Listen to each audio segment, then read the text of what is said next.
In the 12th year of our marriage, my husband struck me across the face. For the sake of his newly acquired concubine, he casually remarked to the servants, "How dare this weak and feeble wife of mine resist me?" I offered a gentle smile, then swiftly picked up the spring stool from the floor and smashed it against his forehead. "My name is Lu Zhuohua, a marquis's wife. Yan Yunqing, the Marquis of Chongping, is my politically arranged husband, now 12 years into our marriage. Today marks his return from Yangzhou, having distinguished himself in disaster relief during official duties. He's been recalled to the capital to receive his rewards." Upon receiving the maid's report that Yan Yunqing's carriage procession was approaching the manor gates, I led the concubines and children from the inner quarters, all dressed in their finest, along with the steward, to the front courtyard. Most of the concubines' children were young, so I had them wait in the flower hall. I took the remaining attendants outside the mansion. For some reason, what should have been a journey of just a cup of tea's time stretched into a full hour of waiting. Though it was autumn, the chill had already begun to make my hands and feet grow cold. After waiting another while, the carriage procession finally came slowly into view. The carriage halted, yet no one emerged. Puzzled, I sent someone to inquire, only to see Yan Yunqing step down alone, cradling someone in his arms. I froze for a moment, but accepted it without protest. The inner quarters of my maternal Lu family were simply structured. My mother, as the head mistress, managed the household affairs. The 3 concubines not only served my father but could also pursue their own interests. Everyone generally got along peacefully. By contrast, the high-ranking families in the capital loved to cram their backyards full of women and children, practically pitting them against each other in deadly rivalry. The Marquis's mansion suffered from the same flaw.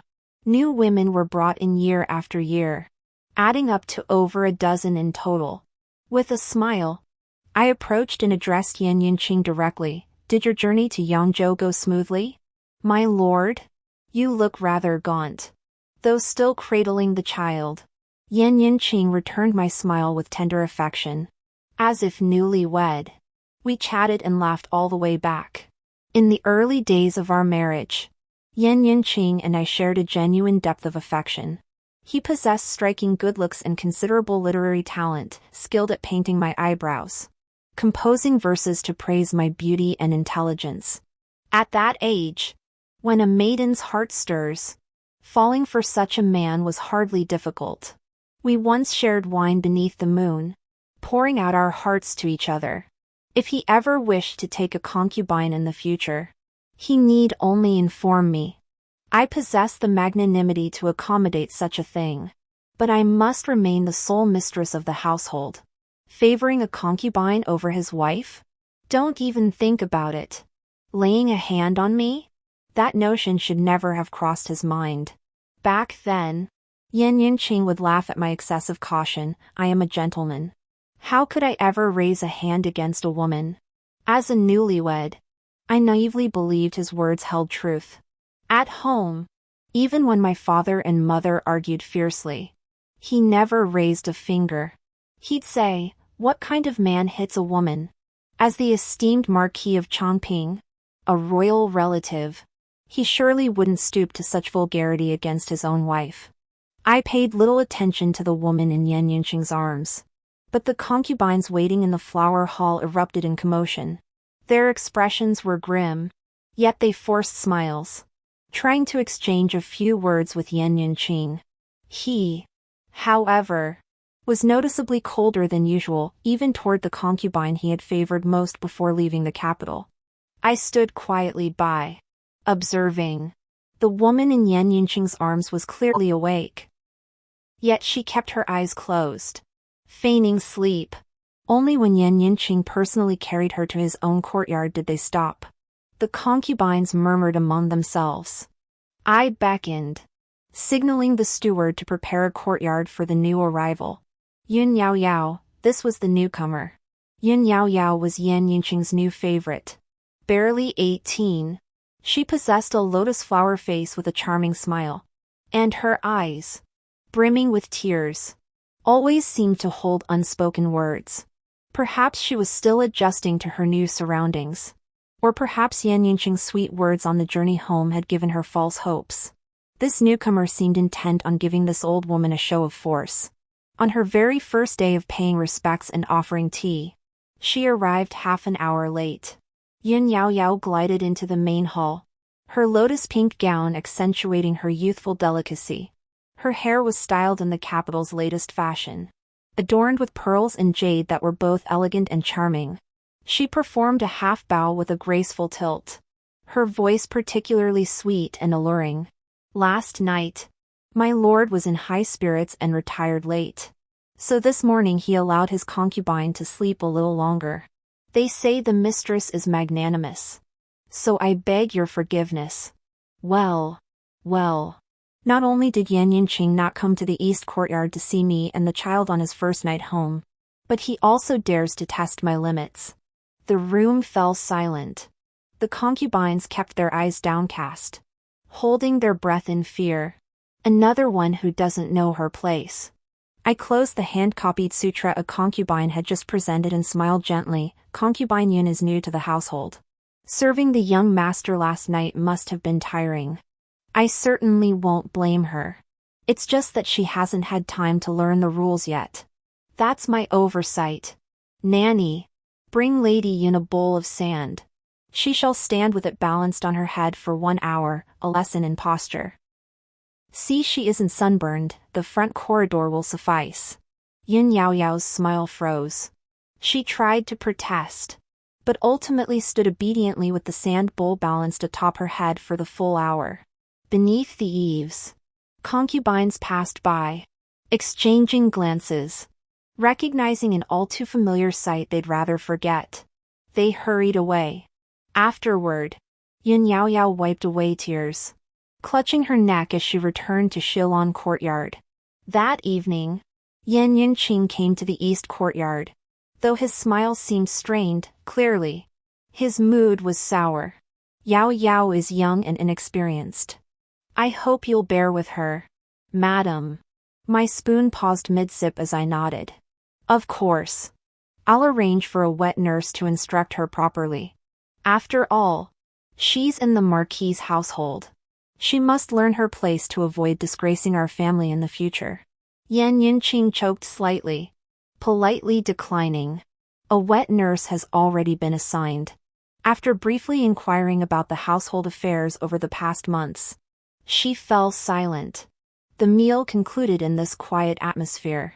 After dinner, sipping my floral tea, I had the wet nurse bring over Qingjie. The doll-like infant, not yet a year old, gazed at Yan Yinqing with her big, dark eyes, babbling incoherently. Alas, her father seemed in no mood for affection. After months apart, he didn't even reach out to hold her. Cradling the wriggling Qingjie, I lowered my gaze, a gentle curve playing at my lips. If she were merely an ordinary concubine seeking favor through petty schemes, her tactics would be predictable and scarcely worth my attention, perhaps a few strokes of the cane at most. The true matters demanding my personal attention were the interactions among the ladies of the household, the management of personnel and resources within the estate, and the administration of both my personal holdings and the Marquis fields and shops. Yet Yan Yinqing, possessed by some strange evil spirit, dared to aid Yin Yao Yao in causing trouble for me. Here's the situation. Among my dowry was a piece of floating light brocade.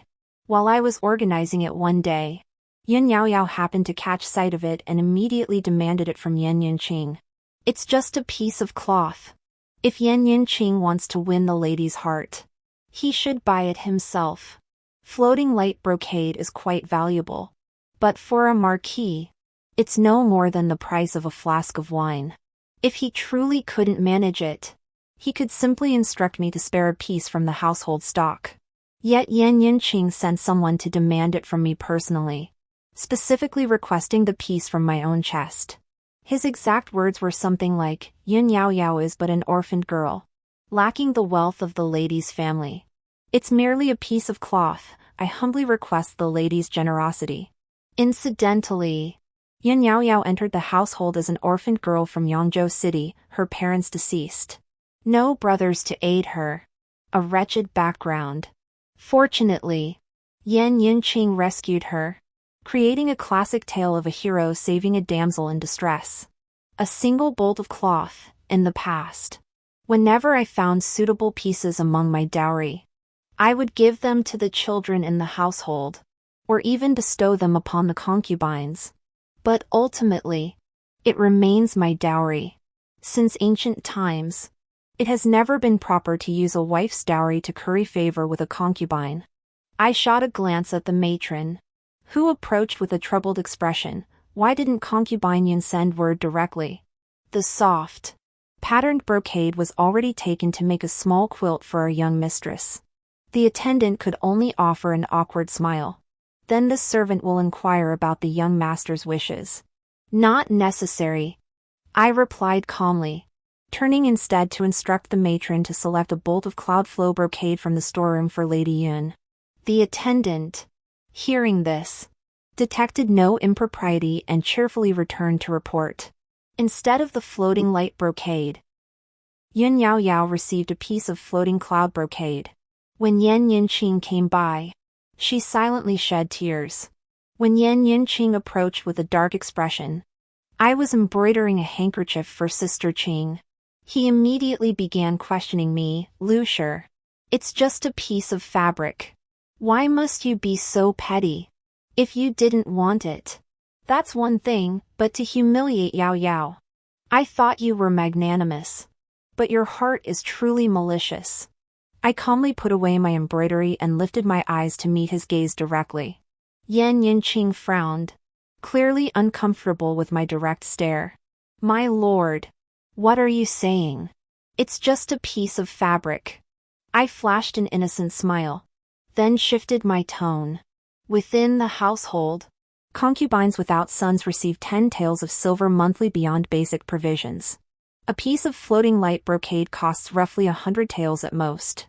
If concubine Yun desires it, saving for a year or two could buy a new design. Mine is a decade-old style. I doubt my sister would fancy it either.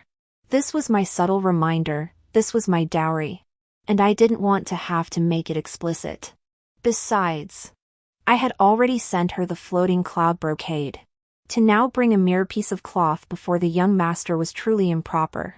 I made my decision with casual indifference. Consort Yin craves luxury, knows no frugality, and incites the master to sow discord between us. Effective immediately, she is punished with 3 months' salary reduction and confinement for reflection. Consort needs to quiet her mind. I happen to have a clever plan. Send her a bushel of mung beans. She may only leave once she's picked out all the red beans and strung them into a necklace for the master. What do you think, my lord? Only after issuing the order did I turn to ask Yan Yinqing. What could Yan Yinqing say? In proper households, the mistress holds sway in the inner quarters, unless one openly prioritizes a concubine over one's wife. Unable to vent his anger at me, Yan Yinqing seethed silently, his face darkening as he swept his sleeves and stormed off. Not only did Yan Yinqing fail to gain favor during his visit, but he also caused Yin Yao Yao to be punished. She immediately began wailing and throwing a tantrum. Already in a foul mood, Yan Yinqing found the noise unbearable. After scolding her, he left for another concubine's quarters. In the east courtyard, the matron sat braiding cords while recounting the commotion outside to me. I sneered. Our master probably didn't even hear what Consort Yin was crying about. The matron nodded in agreement. Floating cloud brocade, while it looks 90% like floating light brocade, is actually a high-quality imitation made by a merchant who wanted to trade in floating light brocade but couldn't find a weaver. Both its price and quality fall far short. High-ranking families would rather use anything else than floating cloud brocade. After all, it's a counterfeit. How embarrassing to wear it in public. Especially since Yin Yao Yao wanted Yan Yinqing to pressure me into giving her floating light brocade, but received floating cloud brocade instead. How could she not be furious? After finally finishing her bean sorting task and being released from house arrest, Yin Yaoyao began scheming new ways to win Yan Yinqing's favor. First, she learned kunku opera. Then she took up lantern making, coming to me for guidance. For Yan Yinqing's birthday, she personally crafted an entire garden of lanterns. The rabbit lanterns were vividly lifelike, the lotus lanterns exquisitely crafted, and even the pair of plump carp lanterns looked delightfully playful. I arranged Yan Yinqing's small birthday banquet in this garden. The old lady and other relatives attended the grand banquet during the day, while the small gathering was typically shared between the master and the women and children of the inner quarters. The concubines dressed in resplendent finery, each presenting talents and birthday gifts. The children chased each other through the garden, reveling in their play. Yan Yinqing, ever eager to display his thoughtfulness and affection, inquired warmly after nearly everyone present, including the concubines and children he might see only once a month. My eldest son, Yan Mingxiao, now 10 years old, was already a young lad. He studied daily at the Imperial Academy, returning only on rest days. Today he had come home specifically for his father's birthday celebration. Seated beside me, he sat stiffly upright on the surface, yet his eyes never blinked as they fixed on the vivid lanterns. Mother, these lanterns are just as beautiful as the ones made by the craftsman outside. I smiled as I served him more food, nodding in agreement. These were all made by your Aunt Yin herself. They truly are exquisite. Setting aside everything else, I genuinely admired Yin Yaoyao's craftsmanship. It was something I could never achieve myself. At best, I could only embroider a pouch. The small banquet concluded perfectly that evening. Everyone was laughing and smiling.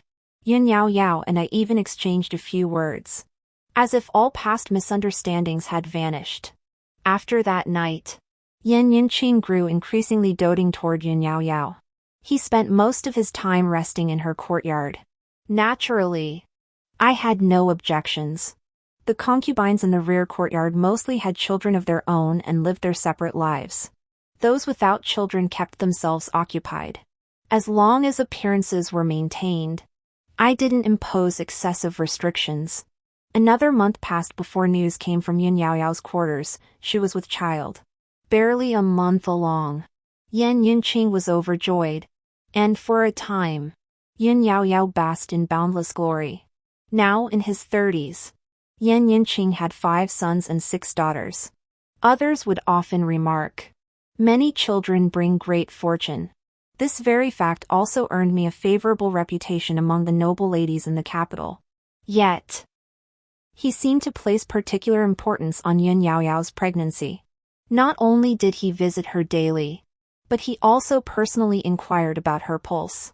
When I was pregnant and gave birth twice, he merely asked the doctor about it. In the capital's high society, it seems to be the norm. Pregnancy and childbirth are solely the woman's struggle, with husbands scarcely ever taking an interest. Another month passed. One afternoon, the matron suddenly informed me that Yin Yaoyao was secretly burning mugwort and had discreetly sent someone to purchase numerous pregnancy-preserving medicines. My eyes narrowed. I instructed the matron to keep a closer watch. Another month passed in the blink of an eye, and winter snow had already settled in a thin layer on the ground. The year's end drew near, and it was time for the laba porridge.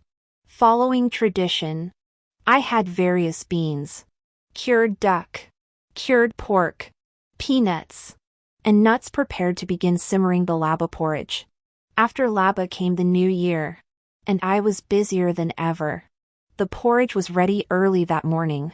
First, it had to be delivered to the ancestral hall, the old lady, and the clan elders. Then came Yan Yinqing and the guest scholars of the mansion, followed by the second and third branches of the family, neighbors, and relatives. Only then did it reach the inner quarters. Exhausted, I finally sat down to rest and sip some porridge when a sudden thought struck me. I asked the matron, who delivered it to Shilon Courtyard. Shilon Courtyard was where Yin Yaoyao resided. The matron massaged my shoulders. Rest assured, madam. Chun-Shu personally oversaw it. She packed the food boxes with the head-maid Xiao Tao and delivered them there. Chun-Shu was the maid I'd brought with me from Yongzhou as part of my dowry. Reassured, I nodded. Matters concerning food must never be taken lightly. Despite this, trouble still arose. During supper, as I dined with Qinger, Chun-Shu rushed in, knelt with a thud, and spoke in panic. Madam, trouble has come to Shilon Courtyard. My heart sank. I immediately had the wet nurse take Qinger back to her quarters. Then asked, what has happened? Chun-Shu was flustered. Yet having served me nearly 20 years, she managed to maintain her composure. A physician has been summoned to Shilon Courtyard. Word is the child may not survive.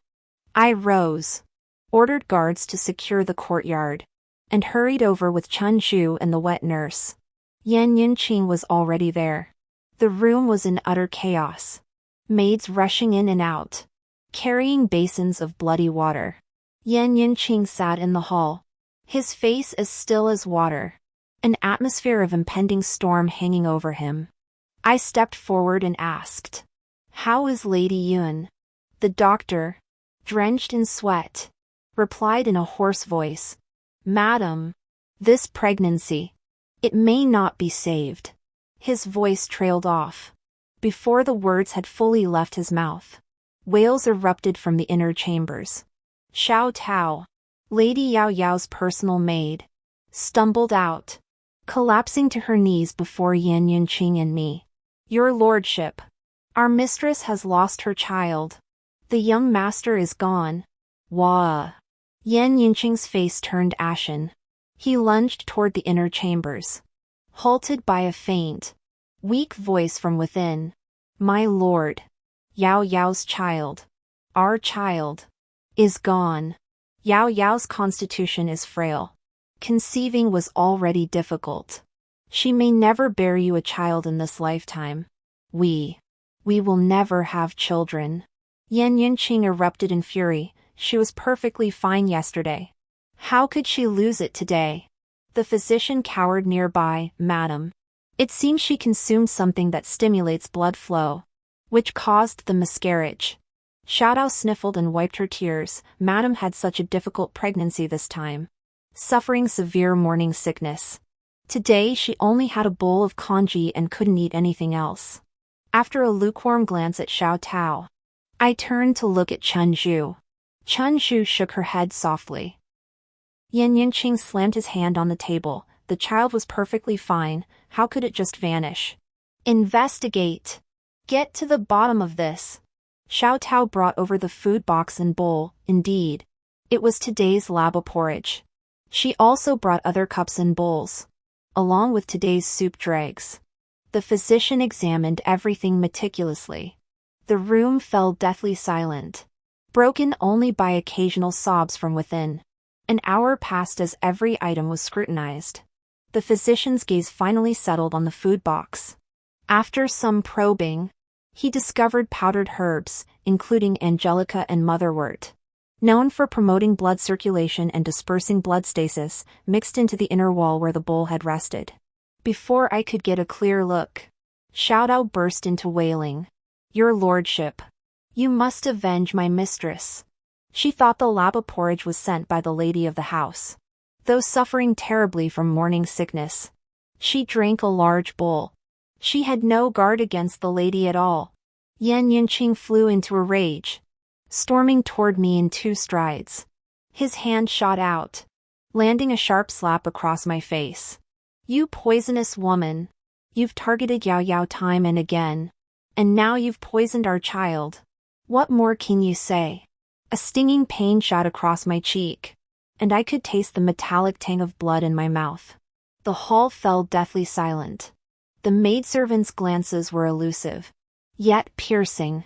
A tidal wave of humiliation nearly engulfed me. My mind went blank, a buzzing ringing in my ears. Clutching my face, I turned to look. The man before me wore a hideous expression, furious, utterly disillusioned, and filled with profound disgust. It was as if we were not husband and wife bound by marriage vows, but mortal enemies. Our union was a political alliance from the start. We never sought harmony, only mutual respect. I took a deep breath, lowered my hand from my face, slowly turned my head, and looked at him intently. Then I offered a gentle smile. Yan Yinqing froze, his brow furrowing, seizing the moment when no one was prepared. I dashed to the wall, snatched up a spring stool from the floor, and swung it with all my might, aiming for his head. I possessed innate strength, had trained in martial arts since age 3, and had practiced diligently for years. Lifting a spring stool was nothing, even holding a spring stool in one hand and an embroidery stool in the other. I could still deliver a sweeping kick to Yan Yinqing. The thud of the stool hitting his forehead echoed piercingly in the deathly silent hall. Yan Yinqing froze, utterly caught off guard by the blow to his forehead. His vision instantly darkened, and he staggered, collapsing straight to the floor. A moment of silence filled the hall before shrill screams erupted. I swiftly ordered the servants guarding the courtyard to seal off Shilon Garden. When I married far away to the capital, my parents and brothers, uneasy about my safety, had me openly bring a retinue of attendants, young servants, maids, and matrons, most of whom were skilled in martial arts. Secretly, they had also arranged for dozens more to enter the capital in stages. Since taking charge of the household, I had gradually replaced the original staff with these newcomers while also selecting and training loyalists from both the old and new servants. As father had instructed, should any crisis arise, I must possess the capability to control the entire Marquis' residence, at the very least, to secure the inner quarters. After sealing off the courtyard, I first had Yan Yinqing carried back, claiming she had fallen and struck her head in her grief. Having trained in martial arts since childhood, that seemingly reckless move was actually calculated. Next, I had the maids and matrons in the courtyard separated for interrogation, especially Xiao Tao and the physician. Finally, I ordered investigations both inside and outside the mansion. Investigate Yan Yinqing. Investigate Yin Yao Yao. This incident reeks of peculiarity at every turn. First, it certainly wasn't me who plotted to harm her child. Several concubines from Yin Yao Yao's troublesome household have met their ends. Yet I never harm children. Second, Yan Yinqing's demeanor wasn't mere anger, it felt like he sought to pin the blame on me swiftly. With years of official experience, he must have seen through this before the truth was uncovered. From the moment I entered Shilon Garden, everything unfolded like a meticulously staged play. Every word spoken, every action taken, was meticulously linked, leaving me no chance to react. I spread out the Xian paper, methodically piecing together today's events. The moon hung high in the sky when word came from the outer courtyard. Yan Yinqing had awakened. My brush paused. After a long wait, I received a message from him, demanding I uncover who had harmed Yin Yao Yao.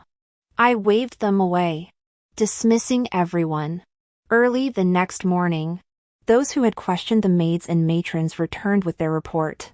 A maid responsible for cleaning the inner courtyard of Shilon Garden mentioned that Lady Yun had been burning mugwort daily for over a month. Mugwort fumigation? This was a common method to protect the pregnancy. I looked at the wet nurse who had studied pharmacology. Could it be that this pregnancy was inherently unstable? The wet nurse nodded, but then frowned. But mugwort itself promotes blood circulation and relaxes the meridians. Its dosage must be handled with caution. Madame Yun's usage could actually harm the fetus. Could Yin Yao Yao have mismanaged it herself, leading to the miscarriage? The wet nurse hesitated before adding, though Madame Yun appears delicate as a willow in the wind, her steps are steady and light, her complexion rosy. Her constitution should be sound, she shouldn't need pregnancy preservation measures. It's even less likely she miscarried from a mere pinch of angelica or motherwort. Even with safflower and musk, Such a small amount of powder wouldn't cause harm. Yesterday, Chen Shu and Xiao Tao collected the lava porridge together. The food boxes were uniformly procured by the household. It would be difficult to tamper with them before they reached Shilon courtyard. By evening, Yan Yinqing arrived with a large bump on his head.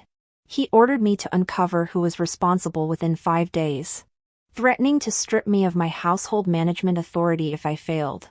I stared into his dark, shadowed eyes until his gaze wavered slightly before nodding in agreement. That night, the maid who had reported Yin Yao's moxa fumigation brought new information. Yin Yao not only performed the ritual daily but did so 3 times a day. She deliberately kept it secret, only allowing others into her room once the scent had largely dissipated. It was only because of her exceptionally keen sense of smell that she had noticed. 3 times a day. Every single day. This wasn't preserving the pregnancy. It was clearly meant to induce miscarriage. The matron listening beside me shook her head in disbelief. I flipped through the papers on the table, sensing something was off, even if she herself didn't understand. Didn't the matron attending her know? Every pregnant woman was assigned an experienced wet nurse specifically to avoid situations where both the mistress and the maidservants lacked expertise. This had been the household's long-standing practice. Yin Yao Yao was currently in the prime of her favor. It was impossible for her wet nurse not to be diligent. Send someone to investigate Yin Yao Yao's attendant and uncover what's truly happening.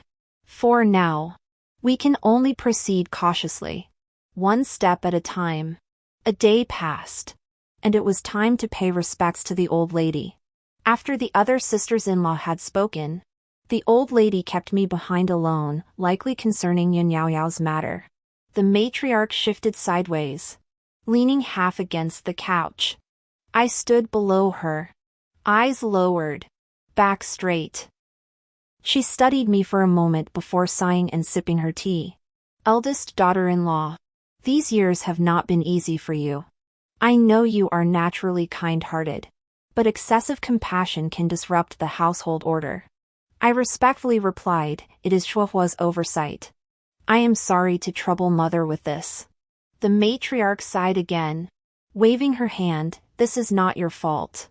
Just ensure the women folk in the inner quarters are properly disciplined henceforth. This meant she wanted me to leave. Thank you for your guidance, mother. Shuohua will remember. As I walked back from Shokong courtyard, I turned a corner past a rockery and Chen Zhu halted. I glanced over and saw a maid behind the rockery. Turning to her, I asked what was wrong. Chen Zhu paced back and forth a few times, staring at the maid for a moment longer before whispering in my ear. Madam, at the start of the year, you instructed me to deliver this season's new pre-rain Longjing tea to the old madam. On my return trip, I heard laughter here and saw a maid standing where that maid is now. Today, upon reflection, that maid bore an uncanny resemblance to Xiao Tao. Xiao Tao was the maid who attended Yin Yao Yao. She had been brought from outside the estate, supposedly purchased by Yin Yao Yao out of pity after spotting her on the road. At the time, no one paid much attention to this Xiao Tao. They merely assumed she was a maid specially bought for Yin Yao Yao by Yan Yinqing, who had deliberately framed it that way to cultivate a reputation for compassion. But what if she was actually a maid from within the mansion itself? Go quietly investigate Xiao Tao, especially her family background. Soon, someone uncovered some information. Xiao Tao's family had always resided in the capital.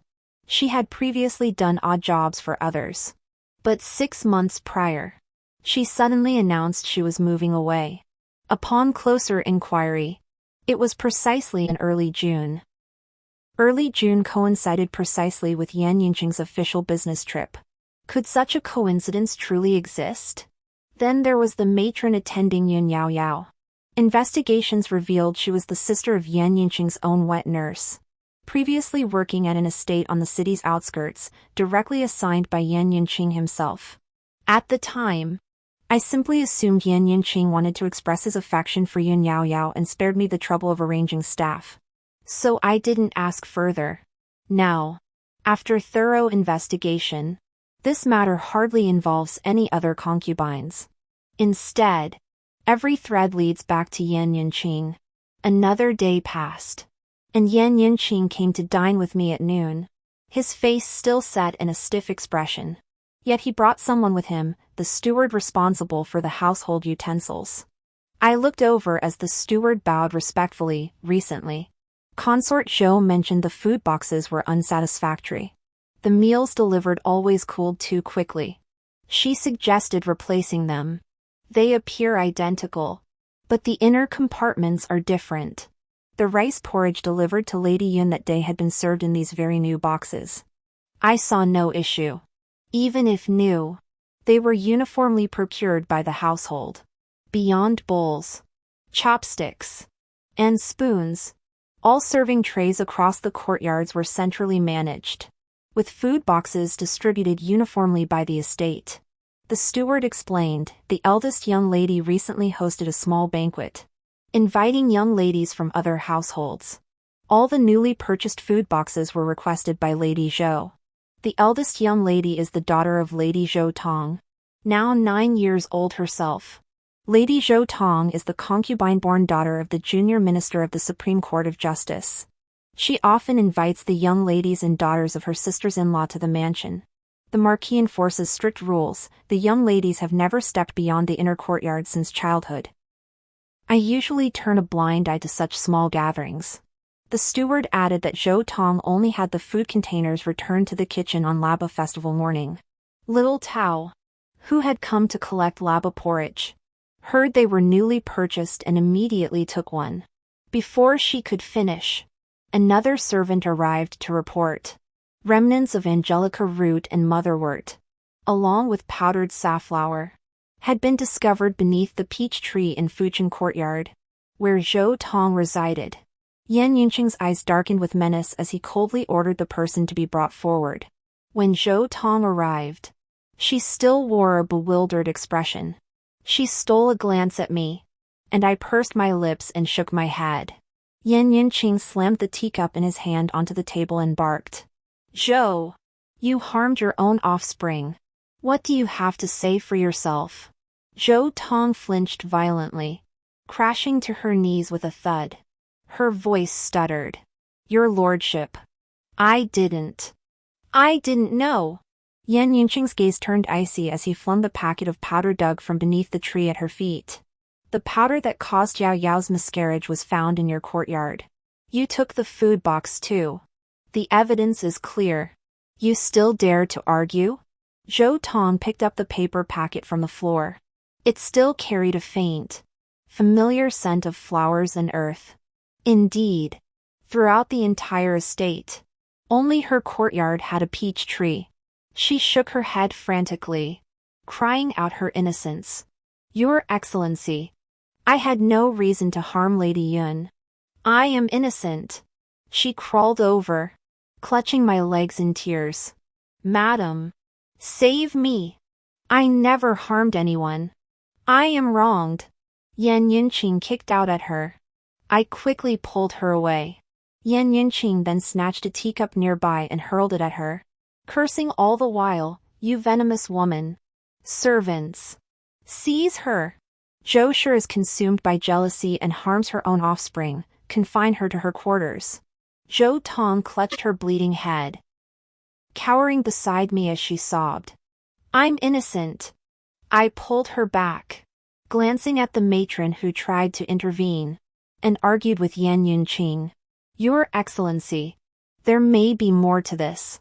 Besides, I know Lady Zhou's character, she would never do such a thing. Just then, Yun Yaoyao burst in, her small face pale and trembling. Staggering, she still lunged toward Zhou Tong, her hand flying out to slap her. Choking with sobs, she screamed, Why did you harm my child? I've done you no wrong. My child. You wretched woman. Give me back my child's life. As she spoke, she yanked a golden hairpin from her hair and lunged at Zhou Tong. Zhou Tong flinched and pushed her away. Yun Yaoyao let out a wail and stumbled backward. Yan Yunqing rushed forward, bending to catch her, then slapped Zhou Tong across the face. I held back, reaching for another teacup on the table to smash it over Yan Yunqing's head. But the matron behind me grabbed my wrist. Yun Yao Yao, already weakened from her recent miscarriage, now wept with tear-filled eyes, her sobs coming in gasps. Yan Yunqing, heartbroken, comforted her incessantly while summoning servants to forcibly drag Zhou Tong away. I could only grasp Yin Yao Yao's hand, offering hasty consolation before watching helplessly as she was hauled off. After Zhou Tong's departure, Yan Yunqing scooped Yin Yao Yao into his arms. Before leaving, he rebuked me. Lu Shi, is this how you run a household? Go shut yourself in and reflect. With that, he turned and left. I was confined to the house by Yan Yunqing, though most of the servants in the inner courtyard were now loyal to me. Before completely tearing down the last veil of pretense, I still had to give him some face for now. Mainly, I needed to figure out exactly what was going on. The twists in this affair were too peculiar. Yan Yunqing usually feigned gentleness, fearful of tarnishing his reputation. Yet now he'd laid hands on both me and Zhou Tong. Either Yun Yao had bewitched him, or he harbored ulterior motives. Compared to the former, I believed the latter more. As the father of over a dozen children, the notion of him flying into a rage over a woman seems implausible. But with no clear lead at hand, I could only bide my time. The clue soon came knocking. Another dozen days passed before Yan Yunqing sought me out. His demeanor had undergone a complete reversal, returning to his former affable self, a warm smile gracing his face. Seated beside me, he played with Qing'er, his voice smooth as silk. After the new year, I wish to host a banquet for the chief minister. I'll need Zhuohua's help with the arrangements. So he had something to ask of me. When Minister Su arrives with his family, I'll also need the lady's assistance. Yan Yunqing gazed at me with a smile, his expression perfectly composed. I took Qing'er back, naturally agreeing to his request. During the festive season, Yan Yunqing and I attended the customary palace banquets and gatherings. Amidst the comings and goings, we exchanged the same knowing smiles as before, prompting others to praise our undoubted affection. As for the wound on my head, Yan Yunqing explained that I had slipped on the snow and was about to fall. Trying to catch me, he stumbled instead and hit his head. In the end, it was the lady of the house who had to tend to me, he added. Yan Yunqing held my hand, his gaze tender, a smile as warm as spring breeze on his lips, not a trace of the viciousness he'd shown when he slapped me. I smiled silently, gently withdrawing my hand and lowering my gaze. To others, I simply appeared shy. As long as we hadn't formally divorced, we had to keep up the act of being deeply devoted spouses, even though I'd recently knocked him unconscious with a spring stool. During the New Year festivities, Yan Yunqing took me to visit the residence of the chief minister. The current chief minister of the cabinet, Su, was past 40, though he'd been a prodigy in his youth. While he met with Lord Su, I accompanied Lady Su to admire the plum blossoms. There, I met Lady Su's youngest daughter, Su Shireen. Su Lihua. Su Lihua was just 14, the late-blooming daughter of Lord Su and his wife. Her older brothers and sisters had all married, with the eldest preparing to enter the Imperial Academy.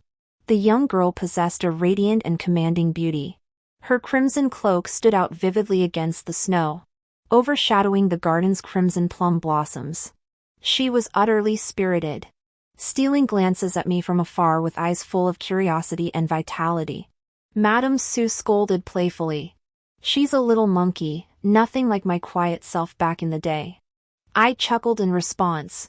With you and Master Su watching over her, even the liveliest spirit is welcome. My own Qing still hasn't spoken a word, it's driving me to despair. Madame Su smiled at me. Talk to her often, and she'll learn quickly. Perhaps she's saving a surprise for you. We chatted like this, exchanging everyday tales. When it was time to take my leave, Madame Su led me outside. As we rounded the winding corridor by the stream, both our steps halted. Yan Yunqing stood in the pavilion while Su Lihua sat beside him, chin propped in her hands as she gazed at him. The red and blue hues against the snowy backdrop formed an unexpectedly harmonious scene. Madame Su's smile froze.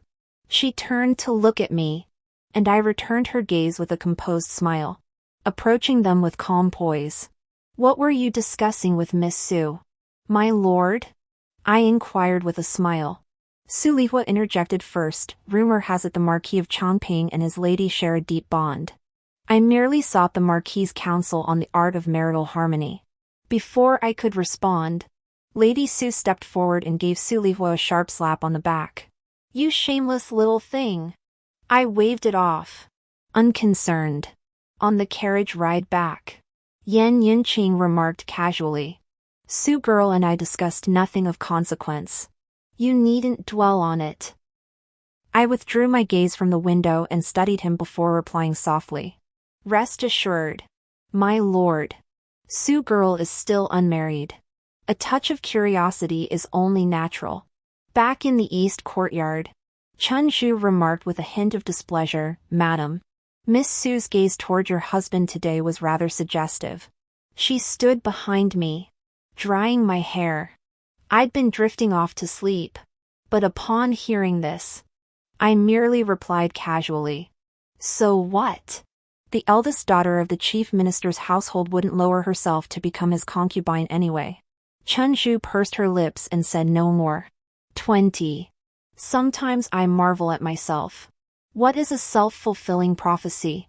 This is the perfect example. "When will you come to marry me?" came Su Lihua's voice, tinged with coy innocence. "Madam, please wait just a few more days. Once everything is settled, we'll send an 8-person palanquin to bring you home." Yan Yunqing's voice was deliberately softened, hidden behind the rockery. I listened to their sweet nothings. Today was the day Su's family came to visit. Su Lihua said she wanted to walk around, so I sent one of my maids to accompany her. Before long, she vanished, rushing back to report to me. She instead ran into the servant I'd recently assigned to monitor Yan Yunqing's every move. The two pieced it together. Su Lihua had disappeared, while Yan Yunqing had come alone to the rear courtyard at almost the exact same time. What a coincidence. Truly, what a coincidence. And that's how I ended up standing here now. "You said you didn't care for Lu Zhuohua." Su Lihua pouted, her expression displeased. "Then why have I seen you treating her so kindly these past days?" Yan Yunqing gently gathered Su Lihua close, soothing her with a soft voice. "Her health is failing. She doesn't have much time left. Bear with it a little longer." Tuan Nyang? She couldn't let her suspect anything. My health is failing? For a moment, every hair on my body stood on end. I immediately turned back to the east courtyard, ordering the matron to personally oversee a thorough search of every corner, the entire east wing, Yan Mingxiao's quarters, and Qinger's room. Not a single detail could be overlooked. My health might even surpass that of Yan Yunqing, who's obsessed with women. What he meant by that was, "I've poisoned Lu Zhuohua. She's dying." All the pieces suddenly clicked into place. I swiftly changed my clothes and returned to the flower hall before Yan Yunqing, pretending nothing had happened as I continued chatting about household matters with Lady Su. After seeing off the Su family guests, I hurried back to the courtyard. The matron was already waiting nearby, her expression grave. Qingjie was being held by Chen Zhu, whose face also looked pale. My heart skipped a beat. I quickly dismissed everyone and followed them to the inner chambers. The matron placed a longevity lock and a jade ruby on the table, her voice heavy as she said, "Madam, this is a grave matter. I fear you must contact Yongzhou once more." This servant discovered something peculiar in this jade ruby, and also found evidence of tampering on Qingjie's longevity lock. The matron placed 2 powders before me. Both are incense powders. Used separately, they pose no threat to an adult. But if mixed together, Even the strongest man would succumb within 3 months. By then, death from a heart attack would be impossible to detect. The longevity lock was placed on Qing'er's wrist by Yan Yanqing himself on New Year's Eve. The jade scepter, however, was a birthday gift given to me before I conceived Qing'er. My body tensed, my voice trembling involuntarily. Could Qing'er be affected? The matron's face paled. After a long moment, she murmured, "It's impossible to say." My legs instantly gave way, and I collapsed onto the bed. This jade scepter was Qingjia's most cherished toy. Ever since she could grasp it, she had clung to it, never wanting to part. I nearly coughed up blood, my vision swirling crimson. Yan Yanqing, you truly have a heart of stone. Even a tiger doesn't eat its own cubs. I held Qingjier tightly against me, my trembling hands tracing her tender, bewildered little face. A lump in my throat choked my words. Now was not the time for weakness. I sprang into action, sitting at my desk for a long while, deep in thought. I composed a letter to Yongzhou. Simultaneously, I had servants pack our valuables, using the pretext of traveling to the Huaguosi temple outside the city to pray for the health of the old lady, who was approaching her 50th birthday. My hands trembled as I fastened the longevity lock back onto Qingjier. Holding her close, I murmured softly, "Qingjier, Mother will protect you. This is the last time we'll wear this old thing." Chunju tucked the jade rui into the trunk and nodded to me. Accompanied by Qingjier's wet nurse, our procession left the mansion in full force. My carriage convoy headed straight for the estate at the foot of Hugua Temple, private property I had acquired for myself after marriage. That evening, I sat quietly nearby, watching intently as the wet nurse retrieved the jade rui from the trunk and handed it to Qingjier. Qingjier took it and giggled. I swiftly rose, scooped her into my arms, and turned to coax her into handing the jade scepter to me. Behind the wet nurse, Chunju clamped her hand over the woman's mouth, then swiftly drew her blade and slit her throat. The wet nurse didn't even have time to cry out. The matrons and maids waiting outside the courtyard slipped in silently and dragged the body away. The wet nurse had been sent by the old lady. A search of her quarters uncovered a pouch of silver that didn't belong to her and powder from a longevity lock. Some of the powder was mixed into ointment, likely applied to Qingjie. Qingjie adored the jade scepter, a fact known to very few. That day, an investigation revealed the wet nurse had once served Yan Yanqing as a maid in her childhood. Dismissed from the estate before my marriage. Within days, spies monitoring both the Su residence and Yin Yaoyao reported simultaneously. Yin Yaoyao's elder sister was none other than Su Li's wet nurse. Combined with Su Li's question, "When will you come to marry me?" and the events of the following days, it was clear they had known each other for some time.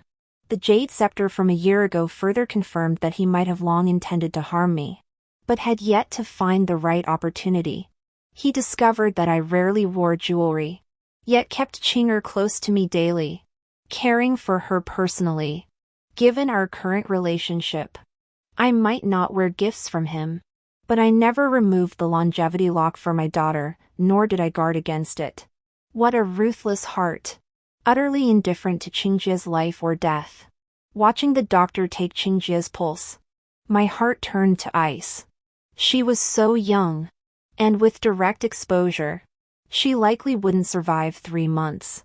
By then, any claim that I died suddenly from grief-induced heart failure would raise no suspicion.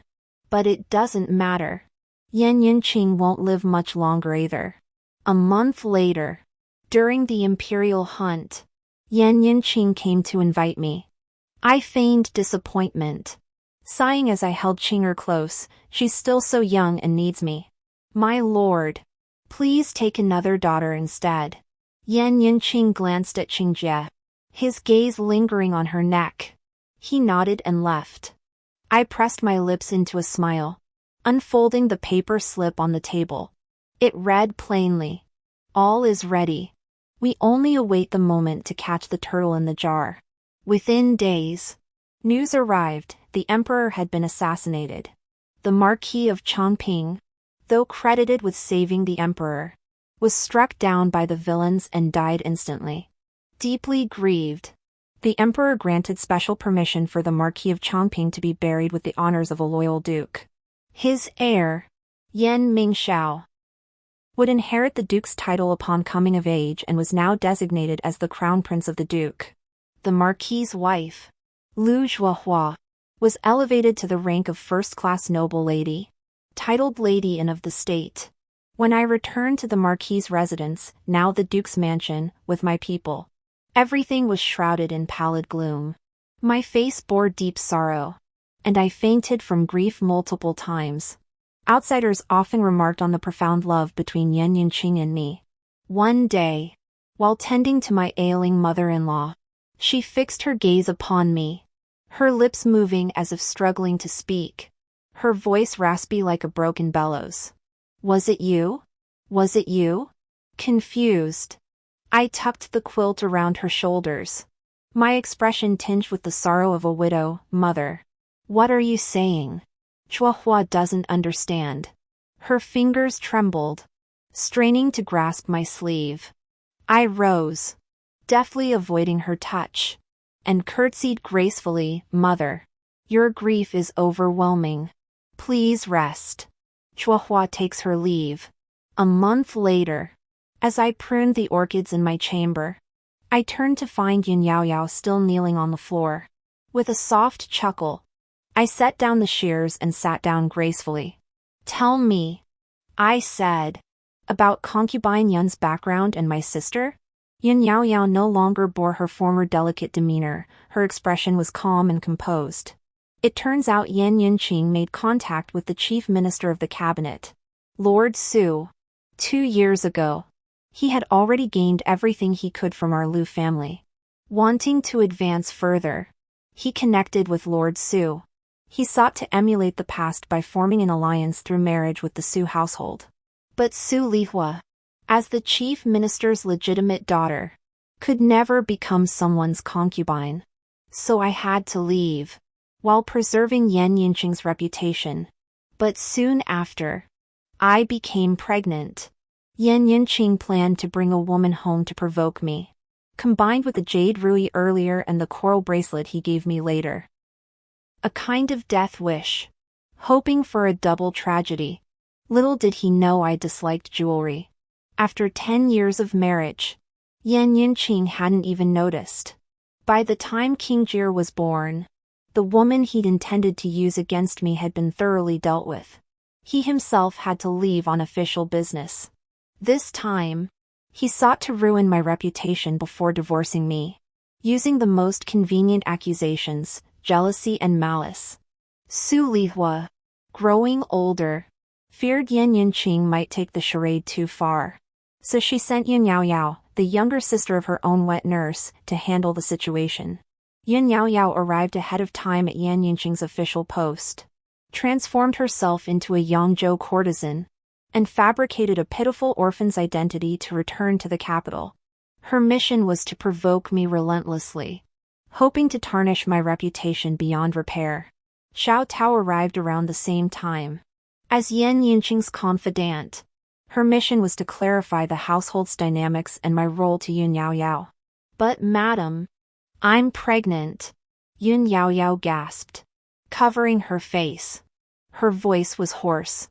"I feel the child growing inside me. I can't bear it. I couldn't bring myself to do it." Yun Yaoyao couldn't bring herself to use her own child to harm me. Back then, my husband told me that if I refused, I should carry the child to term. He would handle matters with Miss Su. Yun Yaoyao's eyes held utter bewilderment as tears fell in heavy drops. "Then your wet nurse taught you about moxa fumigation?" I sat down beside her. Yun Yaoyao nodded, her expression pained. "She said moxibustion was good for the baby." I'd heard that too, so I believed her. "Was the doctor working for Yan Yinqing?" Yun Yaoyao nodded again. "So, Yun Yaoyao couldn't bear to use the child to frame me. Yan Yinqing didn't say it openly, but secretly instructed the wet nurse to increase the intensity of the moxibustion. So what caused Yin Yao Yao's miscarriage wasn't some powder on the food box at all, it was the prolonged moxibustion. But by the time I realized, it was too late. The child was gone. The wet nurse stood beside me, telling me to remember my duty.